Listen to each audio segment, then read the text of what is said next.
안녕하세요. 생생법률쇼 이지원입니다. 법과 친해지는 제법 좋은 방법 생생법률쇼. 오늘도 크고 작은 법률 문제로 어려움을 겪고 있는 여러분을 위한 법률 상담은 물론이고요. 세상을 들썩이게 하는 이슈들을 법적으로 풀어보는 시사법률 토크까지 준비되어 있습니다. 법률과 관련해서 궁금한 내용이 있으신 분들은 상담 전화 02557-8295번으로 연락 주시거나 법률방송 홈페이지 접속 후 법률 상황 게시판에 문의 남겨주시기 바랍니다. 그리고 아래 하단에 보이는 이메일과 카카오톡으로도 상담 문의 받고 있습니다. 분야 전문 변호사가 무료로 성심성의껏 상담을 드리니까요. 많은 참여 부탁드립니다. 네, 지금 이 방송은 유튜브를 통해서도 실시간으로 함께 방송되고 있으니까요. 많은 시청 부탁드리고요. 유튜브를 통한 소통의 창구도 활짝 열어두겠습니다. 그럼 오늘 도움 주실 변호사님 소개해드리겠습니다. 법률사무소 오페스의 송혜미 변호사님 자리하셨습니다. 어서 오세요. 안녕하세요. 송혜미 변호사입니다. 네, 오늘도 억울하고 답답한 분들을 위해서 명쾌상쾌 통쾌한 상담, 유익한 상담 해주시길 기대해 보겠습니다. 생생법률쇼, 그럼 오늘 접수된 상담 미리 살펴볼까요? 로또 번호 무료 제공에 밥값까지 주더니 보이스피싱, 상담받고 직거래 계약, 중개수수료 받을 수 있을까요? 몰래 이혼 당한 경우 재산 분할은 후원했을 뿐인데 성착취물 제작 방조 맞나요? 네, 이렇게 다양한 분야의 상담이 접수되어 있습니다. 잠시 후 변호사님과 함께 속 시원한 해결책을 찾아보도록 하겠습니다. 시청자 여러분께서도 어떤 해결책이 제시가 될지 계속해서 함께 지켜봐 주시기 바랍니다. 네, 생생법률쇼 첫 순서는 판결록입니다. 뉴스와 신문에서 회자되고 나는 화제의 판결에 대해서 자세히 살펴보는 시간인데요. 변호사님, 오늘은 어떤 내용 준비해 주셨나요?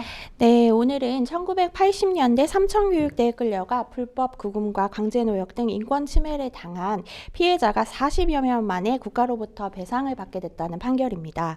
22일 법조계에 따르면 서울중앙지법 민사 72단독 김나나 판사는 A씨가 국가를 상대로 제기한 손해배상 청구 소송에서 국가는 원고에게 9,500만 원을 지급하라고 판결했습니다. 네, 그야말로 역사 속의 아픔입니다. 당시 상황을 되돌아봐 주실까요? 네, 삼청교육대 사건은 신군부 시절 국가보위비상대책위원회가 수만 명의 시민을 강제 수용해 가혹행위를 일삼은 사건입니다. 당시 국가보위비상대책위원회는 1980년 7월 29일 사회학 일소 및 순화 교육을 명분으로 삼청계획 5호를 위반했습니다. 1980년 8월 4일 구계엄법 제13조에서 정한 계엄사령관의 조치로 계엄포고 제13호가 발령됐는데요.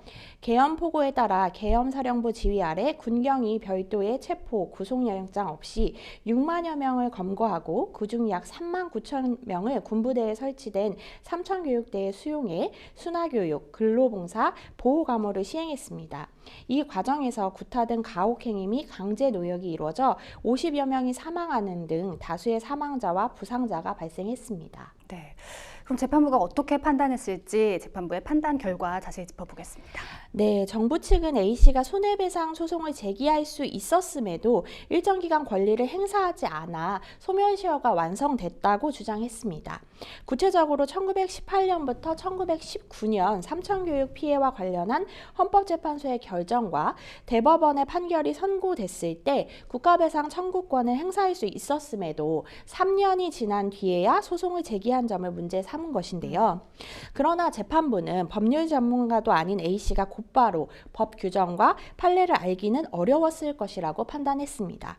재판부는 피감호자들이 국가기관에 의해 불법으로 구금되어 상당 기간 강제로 순화교육을 받고 강제 노역하며 보호감호 처분을 받음으로 인해 육체적, 정신적 고통을 겪었다며 위제로 액수 판단 이유를 설명했는데요.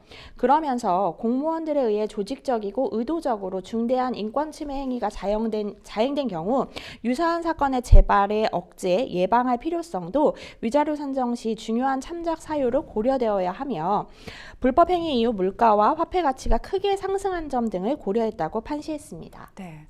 법무부가 이에 앞서서 피해자들이 제기한 국가배상 소송에 대해서 국가가 낸 상소를 취하하기로 했다고 밝혔죠.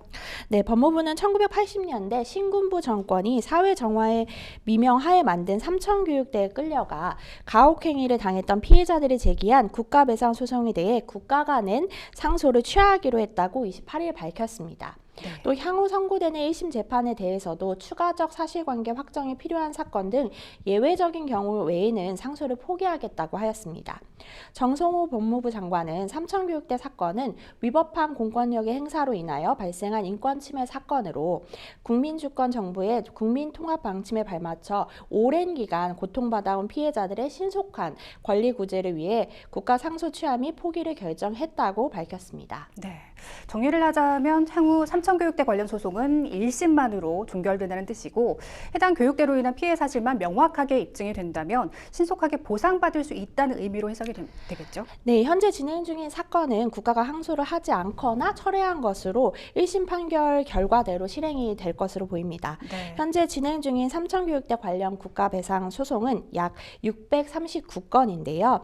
1심이 430건, 2심이 178건, 3심까지 올라가 있는 것은 30건 정도 됩니다. 이 중에서도 1심 재판 과정에서 추가적인 사실관계 확인이 필요한 경우 등 일부 예외적인 사례가 존재하긴 합니다. 네. 진실화해를 위한 과거사 정리위원회는 법무부가 삼천교육대 국가배상 사건 소송에 대한 상소를 취하하거나 또 포기하기로 한 결정에 대해서 환영 입장을 밝혔다고요? 네, 박선영 진실화해위원장은 29일 정부가 형제복지원과 성감학원에 이어 삼천교육원 피해 사건에 대해서 국가가 진실규명 취지에 맞는 책임을 통감하고 국가배상 청구 소송에서 상소 취하 및 포기 결정을 한 것을 환영한다며 진실화해위의 진실규명 보고서를 기반으로 피해자들이 권리규제를 신속히 받을 수 있을 것이라고 기대한다고 전했습니다. 삼천교육대 피해 사건은 1980년 8월 4일 개헌포고에 따라 6만 755명을 검거하고 그중 약 4만 명을 군부대에 설치된 삼천교육대의 수용해 불법 구금과 구타 등 가혹행위를 저지른 대규모 인권 침해 사건인데요. 법무부는 전날 삼천교육대 피해자들의 신속한 권리구제를 위해 2심 및 3심 재판 중인 사건에 국가가 제기한 상소를 원칙적으로 취하하겠다고 밝히고 아울러 향후 선고되는 1심 재판에 대해서도 추가적인 사실관계 확정이 필요한 사건 등 예외적인 경우 외에는 상소를 포기하겠다고 결정했습니다.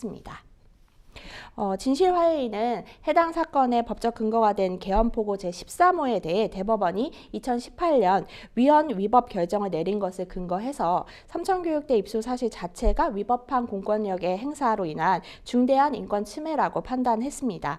또한 삼천교육 시행을 위한 검거와 순화교육, 그리고 근로봉사, 보호감호, 수료자에 대한 사후관리 처분 모두 그 자체로 위법한 처분이라고 주장했습니다. 네. 삼천교육대 정말 누구나 다들 잘 알고 계실 겁니다. 이번 판결 변호사님께서는 어떻게 의미를 부여하시겠습니까?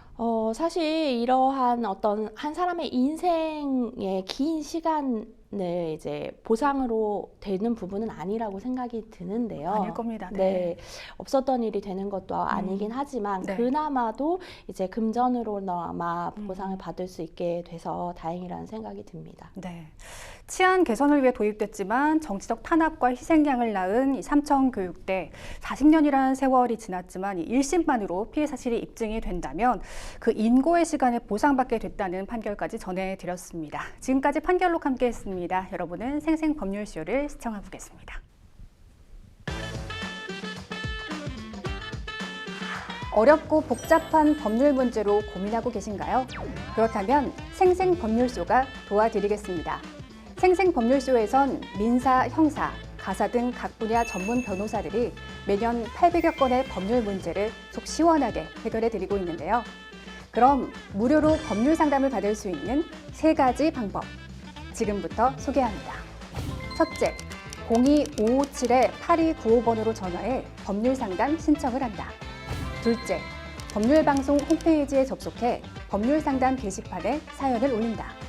셋째, 지금 화면에 나오고 있는 이메일 주소로 사연과 연락처를 보낸다. 속 시원한 법률 상담 프로그램 생생법률쇼. 지금 바로 상담 신청하세요.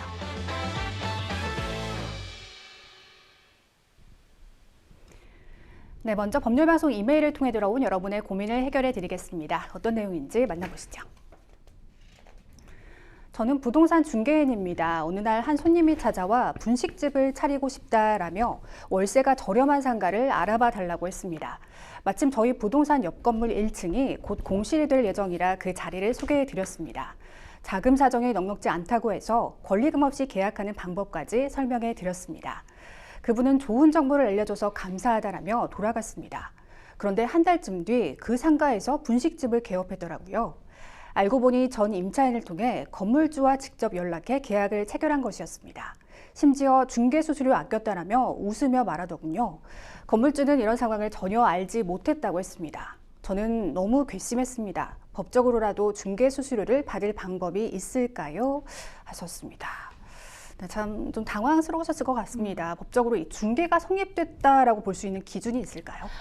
기본적으로는 이제 부동산 중개 계약이라 함은 중개업자가 그 중개 행위로 인해서 중개 대상물에 대한 계약서 작성 등 계약 체결에 대해서 완료되는 것을 조건으로 해서 이제 중개를 했다라는 계약입니다. 그러니까 부동산 중개 계약 체결 사실이라든지 그 매매 계약이 자신의 중개 행위로 인해서 성립되었다는 사실 같은 것들이 좀 필요하죠. 네.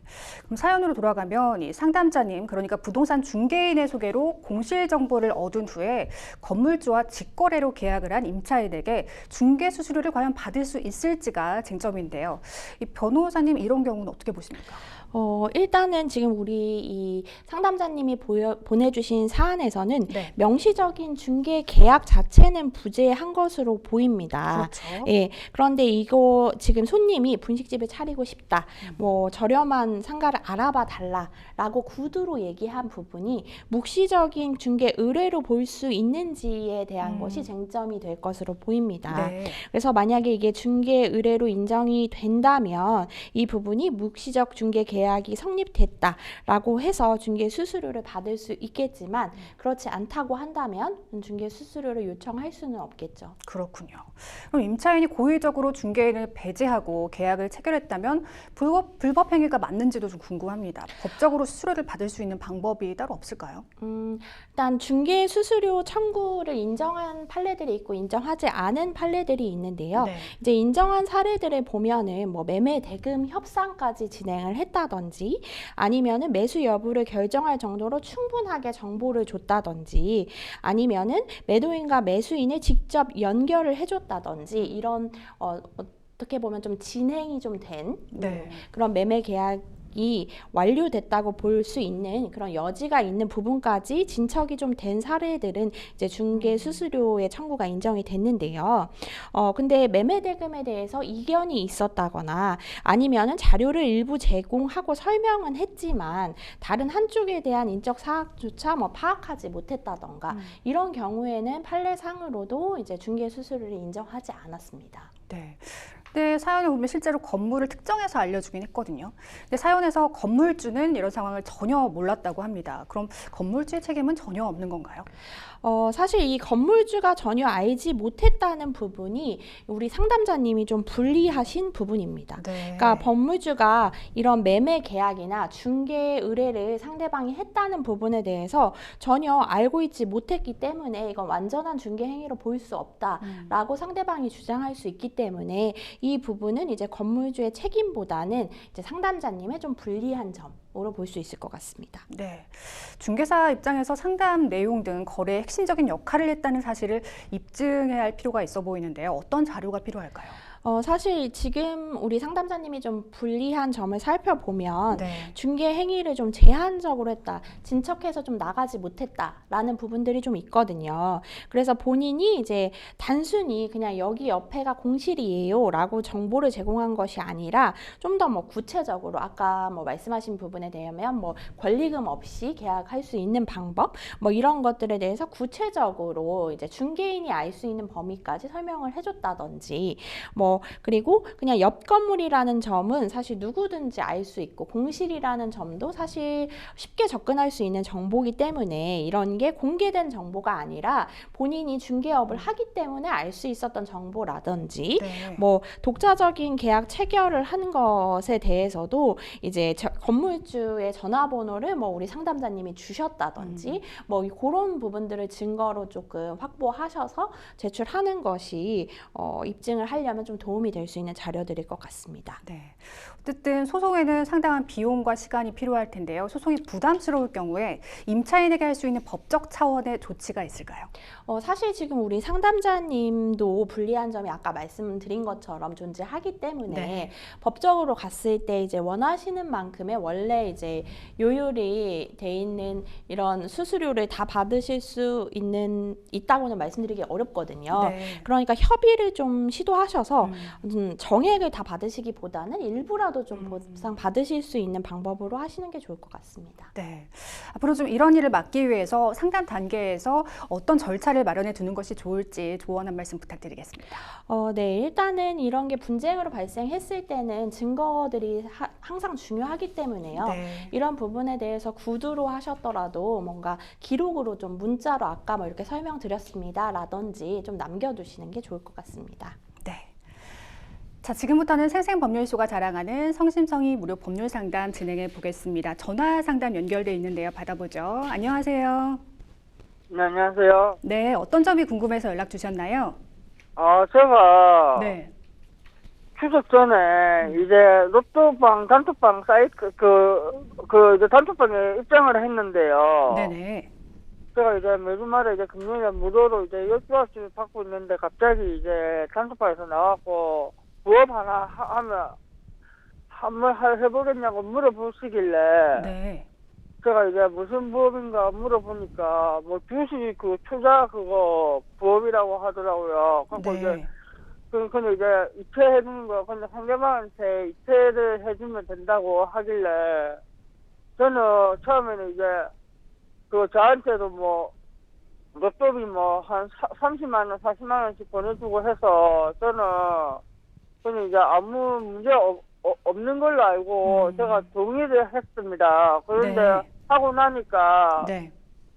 한 3번, 4번 정도 되니까 이제 계좌가 자꾸 정지가 돼버리는 거예요. 네네. 그리고 계좌가 정지됐다고 하니까 그쪽에서 이제 해결해준 데서 계좌는 한 3, 4번은 자동으로 풀렸어요. 근데 네. 갑자기 이제 최근 들어서 갑자기 이제 그 팀장님께서 이제 그 카톡도 차단시켜버리고 사진도 삭제를 시켜버린 거예요. 그리고 네. 나중에 보니까 이제 경찰서에서 전화가 온 거예요. 네. 저한테. 네. 그거 보이스피싱으로 그거 됐다고 하길래 네. 저는 살아가면서 착하게 살고 범죄 저지른 적도 없는데 네. 이런 경우 처음에 갖고 상담을 한번 받고 싶어서 제가 이제 과거에 네네. 2015년도 이제 사스 있을 때 그때 사스인가 메리스 그때도 저도 이제 대출 받는다고 하다가 보이스피싱 이제 그 인출책하고 같이 있는 조건으로 공범으로 몰려 있은 적도 있었어요. 아, 그러셨군요. 그래갖고 제가 집행유예로 나왔기는 한데 네. 이번에 또 걸릴 것 같았고 과거에 이제 전과 기록도 있고 그래서 혹시나 시장을 당할지 안 벌금을 맞을지 그거도 궁금해서 한번 변호사님하고 상담을 하고 싶어서 제가 연락을 드렸거든요. 알겠습니다. 지금 정리해보면 단톡방에서 부업을 소개받아 하셨는데 그게 이체 업무였고 정확히 알고 네. 보니 보이스피싱이었습니다. 지금 상담자 본인 명의 통장 계좌가 대포 통장으로 이용된 상황인데요. 좀 아쉽지만 과거에 또 관련해서 비슷한 경험이 있으셨던 것 같습니다. 사연은 잘 들었고요. 옆에 송혜미 변호사님 나와 계십니다. 구체적으로 상담 받아볼게요. 네, 안녕하세요. 저는 송혜미 변호사입니다. 네, 안녕하세요. 네, 안녕하세요. 지금 상담자님의 계좌로 들어온 돈은 7천만 원 정도라고 저희가 들었는데 맞나요? 네, 제가 다시 확인을 해보니까 네. 대략적으로 약 한 1억 5천에서 거의 한 3억 가까이 되는 것 같더라고요. 네.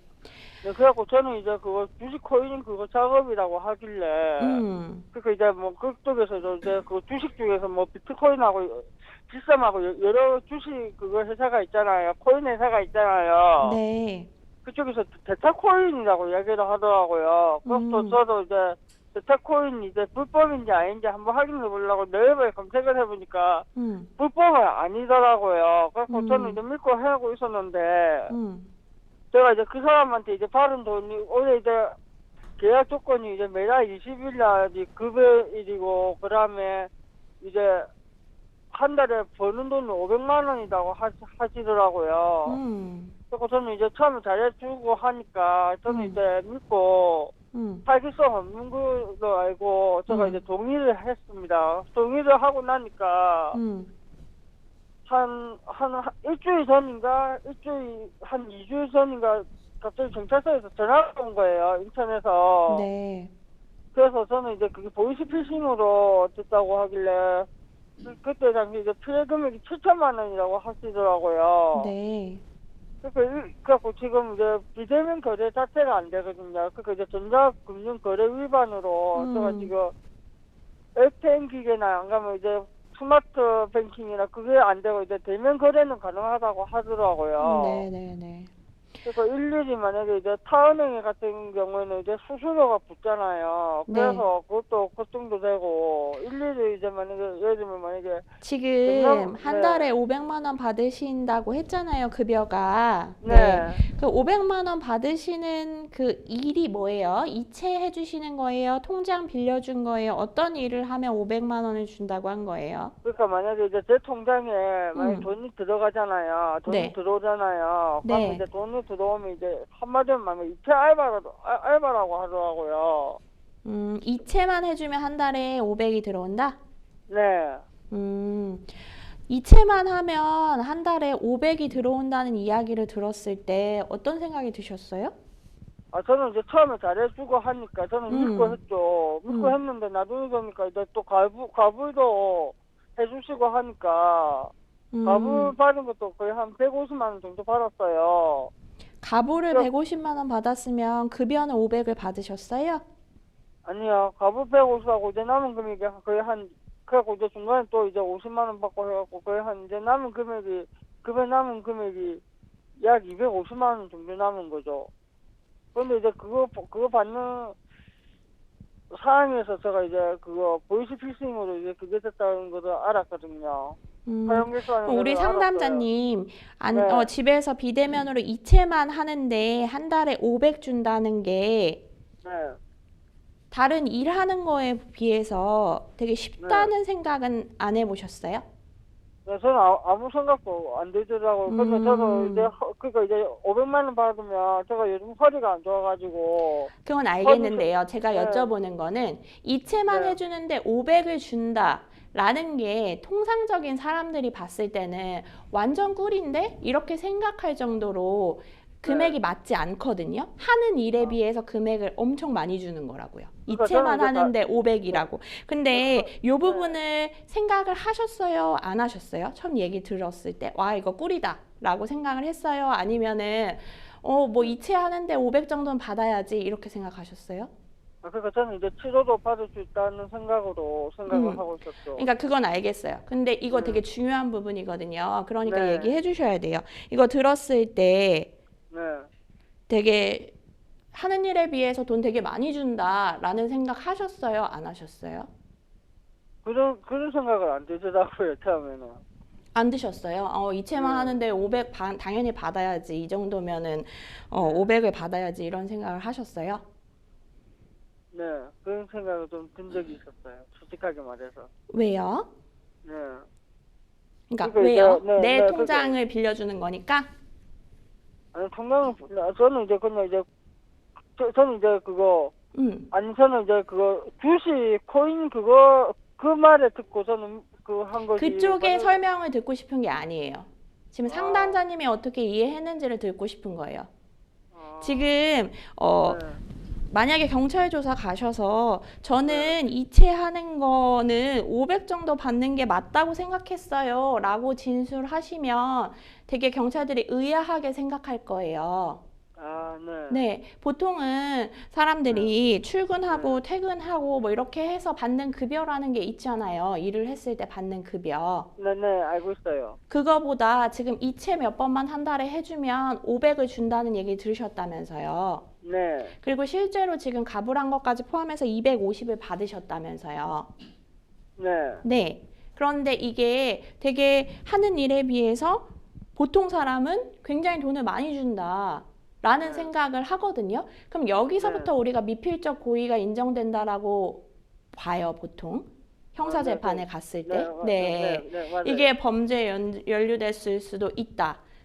네. 라는 생각을 안 했냐? 라는 게 이제 네. 경찰들이 물어보는 조사 갔을 때 그 부분이에요. 예. 네. 근데 지금 아무리 상담자님이 이건 나는 500 정도 받을 만한 일이라고 생각했어요. 라고 얘기를 해도 이게 네. 그냥 일반적인 성인이 생각했을 때, 성인의 수준에서 생각했을 때 다른 사람들도 똑같이 생각하지 않으면 그 주장은 받아들여지지 않고 오히려 괘씸하다 라고 볼 여지가 있어요. 더군다나 똑같은 동종의 전과가 있으시잖아요, 지금?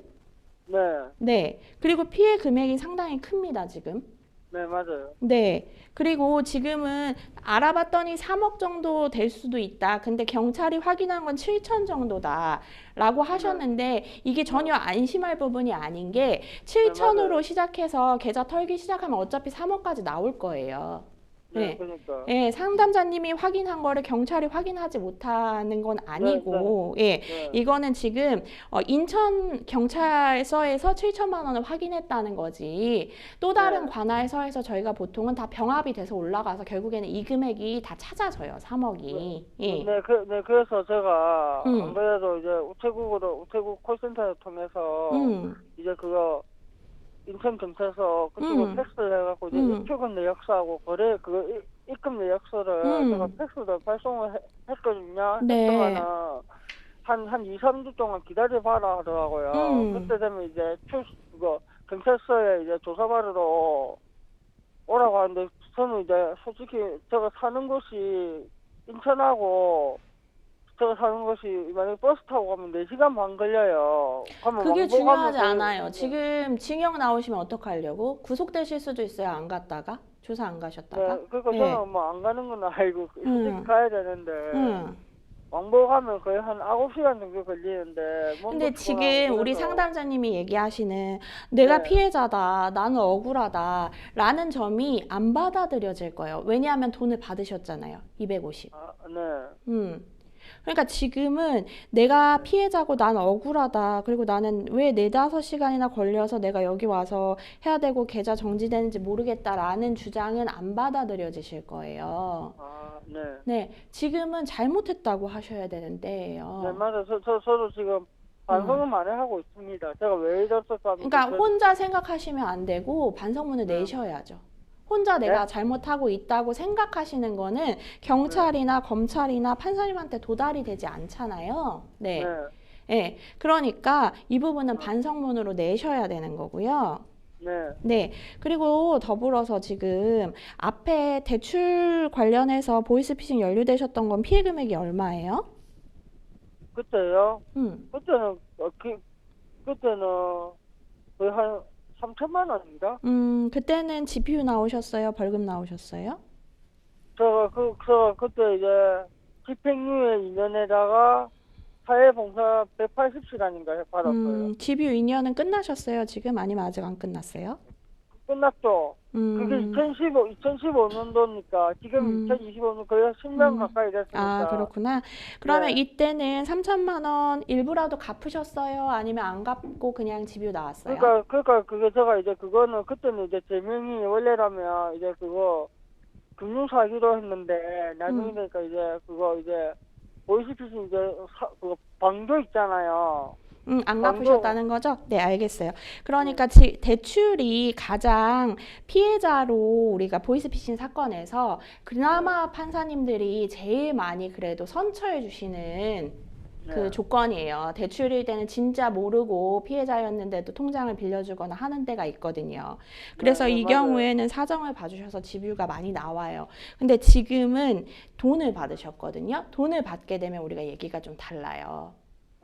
네, 그래서 사실은 만약에 저희 사무실로 오셨다면 저는 이제 일부라도 피해자한테 갚으셔야 돼요 라는 말을 했을 거예요. 네, 근데 지금 만약에 그런 사정이 안 되신다면, 안 되신다면 일단은 반성했다는 걸 계속 말씀을 하시는 수밖에 없어요, 지금은. 아, 네, 알겠습니다. 네, 그러니까 저도 솔직히 피해자분한테도 진짜 직접 찾아가서 무릎 꿇고 용서도 빌고 싶습니다. 빌고 싶은 심정입니다. 제가 무릎 꿇는 거는 의미가 없어요, 지금. 네, 그거 저도 네, 일을 금액적으로 해가지고 지금 금전 사기이기 때문에 그리고 벌금형은 안 나올 거예요. 그러니까 그럼 집유라도 되게 하려면 열심히 네. 노력하셔야 돼요, 지금부터. 아, 간단하게 생각하지 마시고 지금 뭐 경찰서 4-5시간 이런 거 생각하지 마시고 이런 거 경찰분한테 얘기하지 마시고 진짜 잘못했다. 예, 피해자분들한테도 사과하고 싶다. 뭐 네. 그런 부분들을 잘 어필하셔야 돼요. 이제 그래서 이제 앞으로 뭐 이런이 없도록 저도 많은 노력을 하겠다고 하면 그 어느 정도 선처는 해주시겠죠. 아니요, 그것만으로는 선처 어려우실 거예요. 그러니까 반성문 끊임없이 내시고 노력하시는 모습을 보여줘야 돼요. 혼자 생각하시는 게 아니고 마음으로 네, 갖고 있는 게 아니고. 네네. 네, 네. 이제 변호사님 말씀 잘 알아들었습니다. 네네네. 네. 잘 네. 해결되시길 바랄게요. 네. 네, 상담자분, 네, 더 궁금하신 혹시- 사항 있으신가요? 제가 그때는 2015년도는 이제 국선 변호사를 사선 안 쓰고 국선 변호사를 썼는데 제가 그때 변호사님 잘 만나서 그나마 풀려나와서 그렇지 제가 그때 한 4개월인가 이제 그거 이제 집행 떨어지기 전에 4개월 정도 살다가 나왔거든요. 그때 당시는. 네, 그래서 근데 지금도 이번에도 만약에, 재판 네. 가시게 되면 국선 변호사님 선정되실 수 있어요. 그러면은 사선 선임 하지 마시고 제가 볼 때는 국선 선임하셔가지고 사선 선임하실 돈으로 피해자들한테 합의하시는 게 사실은 네, 지금 맞아요. 합의하실 돈이 모자라실 거거든요. 지금 3억이면은 네. 그런 노력을 좀 하시는 게 좋을 것 같습니다. 네, 알겠습니다. 감사합니다. 네. 네, 상담자분께서는 그럴 의도는 처음엔 아니었더라도 지금 실형이 나올 가능성이 아주 높은 상황인 것 같습니다. 어쨌든 변호사님 조언해 주신 대로 범죄에 연루된 이상 좀 잘못을 확실히 인정하시고 반성문도 계속 지속적으로 제출하시고 그 합의금으로 일부라도 좀 갚으셔야 도움이 될 것 같습니다. 오늘 상담 여기서 네. 마무리하겠습니다. 고맙습니다. 네, 감사합니다. 수고하십시오. 네. 일단 본인이 알든 알지 못했던 보이스피싱 범죄에 연루된 상황이거든요. 지금 보이스피싱 범죄는 강력하게 처벌을 하는 것으로 알고 있는데 변호사님이 보이스피싱 사건 많이 다루시는 걸로 알고 있는데 실제로 어떻습니까? 실제로 이제 강력하게 처벌을 하고 있는 것이 맞고요. 네. 예, 이제 피해자분들에게 어찌 됐거나 합의 여부를 굉장히 중요하게 보고 있습니다. 이게 어찌 됐든 금전 사기이기 때문에 일부라도 합의를 하는 노력하는 모습이라든지 이런 부분을 좀 보이느냐, 그리고 반성하는 여지가 있느냐, 그리고 재범이 될 우려가 있느냐 이런 부분들을 보기 때문에요. 지금 우리 상담자님 같은 경우에는 더군다나 동정의 전과가 있으시기 때문에 상황이 좋지는 않으신 것 같습니다. 네. 정말 사회적 경각심을 가질 필요가 있어 보입니다. 정말 쉽게 버는 돈은 없잖아요. 네, 맞아요. 일단 아까도 미필적 고의라고 말씀을 드렸는데요. 네. 이게 왜 이렇게 뭔가 쉽게 돈을 주지? 내지는 이게 혹시 범죄인가? 라는 생각이 드셨다는 시점이 벌써 이제 형사적으로 연루됐을 때는 고의가 있다라고 판단되는 부분이거든요. 이분은 이제 밥값도 주고 뭐 네. 로또 번호도 알려줘서 나한테 잘해주는구나 믿을만하다 이렇게 착각을 하셨던 것 같거든요.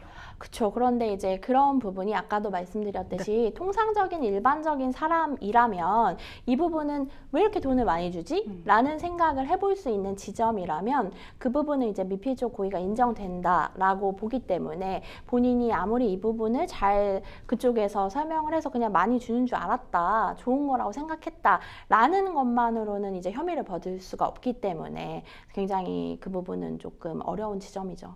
네. 그 본인 명의의 계좌를 타인에게 대여하는 것 자체가 불법 아닙니까? 네, 맞습니다. 그러한 부분 자체가 이제 전자금융법 위반으로 빌려만 줘도 처벌이 되게 하고 있는데요. 그나마 아까 말씀드렸듯이 이제 대출 사기 같은 경우에는 굉장히 금전적으로 어려운 형편에서 이제 정신적으로도 제대로 판단하지 못하는 지경에 이르렀는데 이제 그렇게 연루가 됐다라고 했을 때 그나마 다른 보이스피싱보다는 좀 경하게 처분을 해주는 경향이 있지만 그렇다고 해도 뭐 그것이 뭐 벌금이나 기소유예 뭐 이렇게까지 경하게 해주는 것은 아니고요. 그냥 다른 이렇게 돈을 받았다거나 투자에 연루됐다거나 아니면 뭐 범죄 조직에 연루됐다거나 이러한 사건의 보이스피싱보다는 경하게 처분한다는 얘기입니다. 네.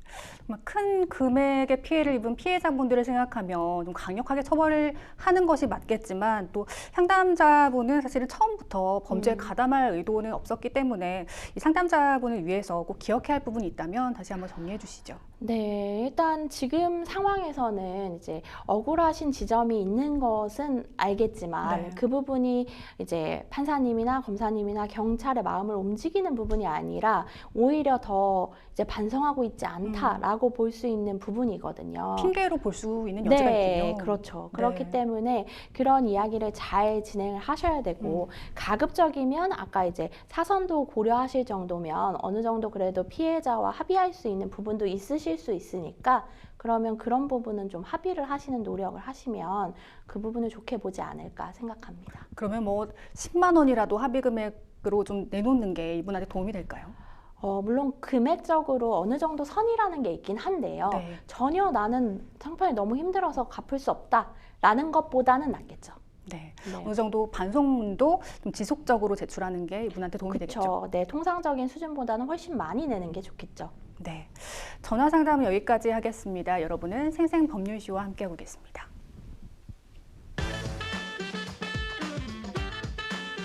어렵고 복잡한 법률 문제로 고민하고 계신가요? 그렇다면 생생법률쇼가 도와드리겠습니다. 생생법률쇼에선 민사, 형사, 가사 등 각 분야 전문 변호사들이 매년 800여 건의 법률 문제를 속 시원하게 해결해 드리고 있는데요. 그럼 무료로 법률 상담을 받을 수 있는 3가지 방법, 지금부터 소개합니다. 첫째, 02-557-8295번으로 전화해 법률 상담 신청을 한다. 둘째, 법률방송 홈페이지에 접속해 법률 상담 게시판에 사연을 올린다. 셋째, 지금 화면에 나오고 있는 이메일 주소로 사연과 연락처를 보낸다. 속 시원한 법률 상담 프로그램 생생법률쇼. 지금 바로 상담 신청하세요. 네, 이번에는 법률방송 이메일을 통해 들어온 여러분의 고민을 해결해 드리겠습니다. 어떤 내용인지 만나보시죠. 저는 남편과 결혼한 지 10년 정도 됐습니다. 아이들의 미래를 위해 잠시 떨어져 지내기로 했을 때만 해도 저에게 이런 일이 벌어질 줄은 꿈에도 몰랐습니다. 2년 전 남편이 아이들을 유학 보내자고 제안했습니다. 그 당시 남편 사업이 잘 되고 있었기 때문에 저도 흔쾌히 동의했죠. 아이들을 돌보기 위해 저도 함께 캐나다로 떠나면서 남편과는 따로 살게 됐습니다. 남편은 일이 바빠서 그동안 캐나다에 몇 번 다녀간 게 전부였습니다. 얼마 전 한국에 경주사가 있어서 잠시 귀국했다가 오랜만에 남편을 만났습니다. 그런데 남편이 믿기 힘든 이야기를 꺼냈습니다. 우리가 작년에 이혼했다는 겁니다. 설마 하는 마음에 구청에 확인해 봤더니 정말로 가족관계 등록부에 이혼으로 기재돼 있었습니다. 법원에서 판결문을 열람해 보고 나서야 모든 전말을 알게 됐습니다. 제가 캐나다에 있는 동안 남편이 저를 상대로 이혼 소송을 냈고 저는 그 사실을 전혀 모르는 사이에 공시송달이라는 제도를 통해 판결까지 확정된 거였습니다. 남편이 너무 무섭고 배신감에 치가 떨립니다. 이제 와서 이혼을 물을 생각은 없습니다. 하지만 재산 분할이라도 제대로 받고 싶습니다. 남편에게는 아버님이 설립한 운수회사의 지분 40%가 있습니다. 가족회사긴 하지만 결혼 생활을 하는 동안 회사는 크게 성장했고 그 가치도 크게 올랐습니다. 그런데 남편은 그 지분은 재산 분할 대상이 아니라고 합니다. 과연 그 말이 맞나요? 머나먼 타국에서 남편을 걱정하며 가족이 함께할 날만을 손꼽아 기다려온 시간이 너무나 억울합니다 하셨습니다. 네, 자신도 모르는 사이에 이혼을 하게 된 분의 사연이었습니다.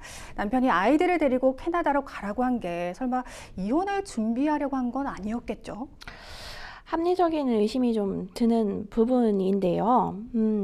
이게 뭔가 이혼을 하고 싶었으면 왜 이런 방식으로 더군다나 이제 뭐 가족 회사도 하고 계셨으면 그러니까요. 네, 그래도 사회적 구성원으로 네. 잘 생활하고 계신 분인 것 같은데 왜 이런 미성숙한 행동을 하셨는지 네. 조금 의아하긴 합니다. 참 참담하셨을 것 같습니다. 지금 이 상담 같은 경우는 공시송달이라고 하는 것으로 이혼이 됐습니다. 공시송달로 이혼이 됐다는 게 정확히 무슨 뜻인가요?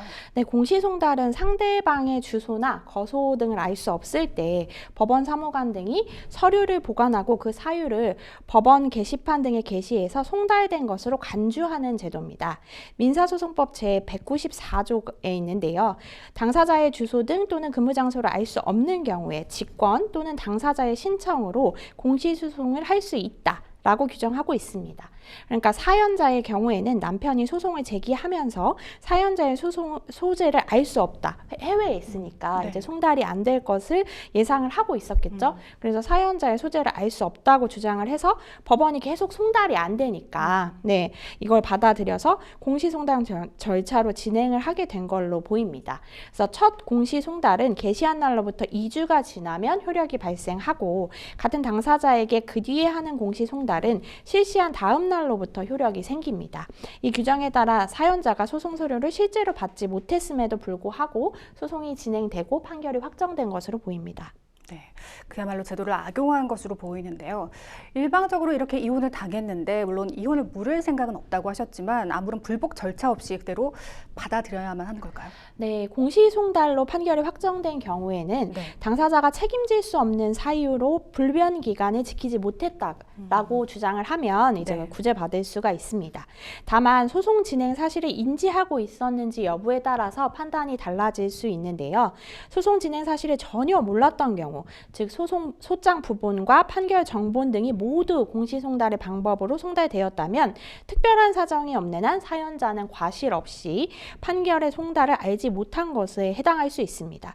더군다나 우리 사연자는 해외에 있었다는 점을 출입국 기록 같은 것들로 확인을 하실 수 있기 때문에 네. 그 책임질 수 없는 사유로 불변 기간, 그러니까 뭐 항소 기간이라든지 이런 부분들을 지킬 수 없고 단순히 이제 판결이 있었다는 사실을 안 날로부터가 아니라 그 판결이 공시송달의 방법으로 송달된 사실을 안 날을 의미하기 때문에 지금 이제야 내가 알았다. 판결을 기록을 열람한 때부터 알게 됐다라고 해서 그때부터 기산되었다고 해서 지금 충분히 불복하실 수 있을 것 같습니다. 네.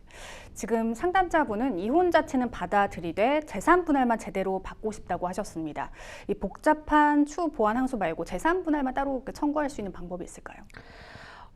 지금 이혼 판결이 작년에 확정됐다고 하셨거든요. 네. 그러면 재산분할 청구권의 소멸시효는 확정된 이혼 판결을 다투지 않고 요것만 가지고 청구할 수 있는 방법의 청구권이 있어요. 그래서 네. 재산분할 청구권은 이혼이 확정된 날로부터 2년 내 제척기간이 적용되기 때문에 작년이면 이제 1년 정도 남은 것으로 보입니다. 그래서 아직은 제척기간이 지나지 않으셨어요. 그래서 재산 분할을 따로 청구하실 수가 있고 2년의 제척기간이 만약에 지났다라고 하시면 이 공시송달 여부를 다투면서 추후 보완 항소를 하실 수 있을 것 같습니다. 그럼 정확히 재산 분할 기준 시점은 언젠가요?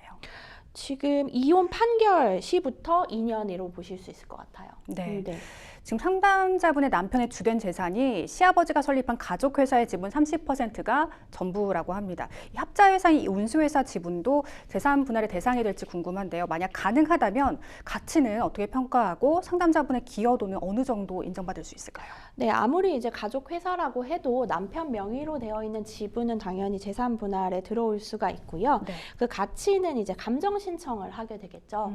그래서 이제 감정 신청해서 그 감정 가액을 분할 재산으로 이제 넣을 수가 있습니다. 그러면 사연자님은 혼인 기간도 꽤 되고 자녀들도 있고 양육과 가사를 이제 사연자님이 담당해 오신 걸로 보이기 때문에 그 기여도를 평가하실 수 있을 것 같은데요.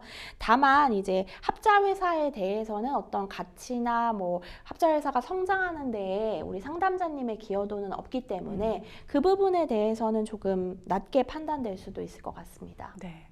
상담자분께서 정신적 고통이 아주 심하신 상황일 것 같다고 추측이 되는데요. 상담자분 위해서 조언 한 말씀 부탁드리겠습니다. 네, 사실 지금 굉장히 놀라셨을 것 같고 네.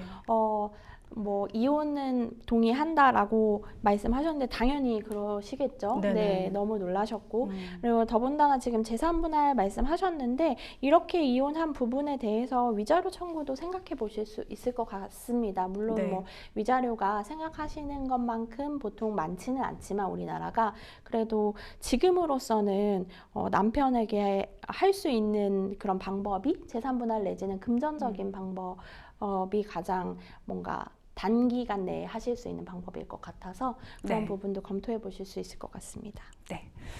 자, 계속해서 마지막 사연 만나보시죠. 스트리머에게 후원했는데 성착취물 제작 방조 혐의로 조사를 받게 됐습니다. 저는 진짜 아무것도 모르고 그 사람과 전혀 관계가 없기 때문에 이런 일을 당한 게 너무 황당한데요. 제가 어떻게 대응해야 나쁜 일을 당하지 않을 수가 있을까요? 저처럼 이런 일을 당하는 경우가 많은가요? 상담 부탁드립니다 하셨습니다. 단순히 방송을 보고 후원한 상황인 것 같은데요. 왜 수사 대상이 되는 걸까요? 네, 아동청소년법 제11조 1항에서는 아동청소년 성착취물을 제작하거나 수입 또는 수출한 경우에는 무기징역 또는 5년 이상의 징역에 처한다고 규정을 하고 있습니다. 그렇기 때문에 이제 제작에 관여한 부분뿐만 아니라 배포나 광고, 소지 행위에 이르게 한 경우까지 폭넓게 처벌 규정을 두고 있기 때문에 지금 우리 상담자님이 미성년자에 대한 성착취물에 대해서 후원을 했다면 수사 대상으로 들어올 수 있을 것 같습니다. 네. 지금 상담 그 방송 내용이 문제였던 것 같은데요. 상담자는 단지 재미로 후원했을 뿐이라고 합니다. 이게 어떻게 성착취물 방조라고 볼 수 있을까요? 이번 사건에서 가장 문제가 되는 부분이 단순하게 성인 방송의 형태였던 게 아니라 미성년자들을 상대로 이제 성착취물이 제작이 돼서 불특정 다수에게 공개됐다는 그 점이거든요. 자체가 지금 문제인 거죠? 네, 맞습니다. 그래서 주도적으로 방송을 기획한 인물들뿐만 아니라 현장에 함께 있었던 공범들, 같이 있었던 BJ들, 심지어는 후원금을 송금한 시청자들까지도 지금 방조 혐의로 수사 중인데요. 실제로 방송을 시청한 일부 이용자들에 대해서 계좌 내역과 후원 기록이 수사 자료로 확보되어 있다고 합니다. 네. 시청자까지도 공범으로 볼 수 있고 범죄를 방조한 혐의를 받고 있는 게 맞는 것 같습니다. 그럼 만약에 후원을 비용을 좀 적게 했다면, 후원금을 적게 냈다면 받게 되는 불이익도 적을까요? 유무죄를 물어보시는 게 아니라 뭐 처벌의 경중을 물어보시는 거라면 그럴 수 있을 것 같습니다. 그렇군요. 네, 방송 플랫폼이라는 이 특성상 다수의 시청자가 동시로 접속하는 구조이기 때문에 경찰이 이 후원 내역이나 참여 행위를 근거로 해서 경중을 좀 따지는 사례가 늘어날 것 같고 수사에도 그러한 부분을 참작할 것 같습니다. 네. 미성년자 성착취물을 시청하고 또 후원한 행위가 일단 범죄라는 사실을 좀 자각을 하셔야 될 것 같은데요. 만약 상담자가 이번 사건으로 처벌을 받게 된다면 어떤 처벌을 받게 될까요? 현재까지는 이제 제작자나 배포자, 뭐 광고를 한 사람들이 처벌이 이제 강력하게 되고 반복적이고 적극적으로 뭐 후원하거나 좀 더 뭐 여기에 말을 얹었다든지 이런 사람들에게 이제 방조 혐의가 적용된다고 보고 있는데요.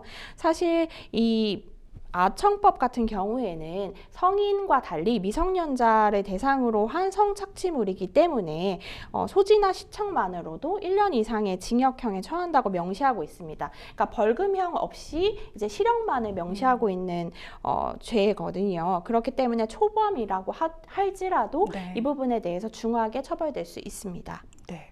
그럼 시청자이자 후원자라고 할지라도 제작자 못지않게 그럼 처벌을 받게 되는 거네요?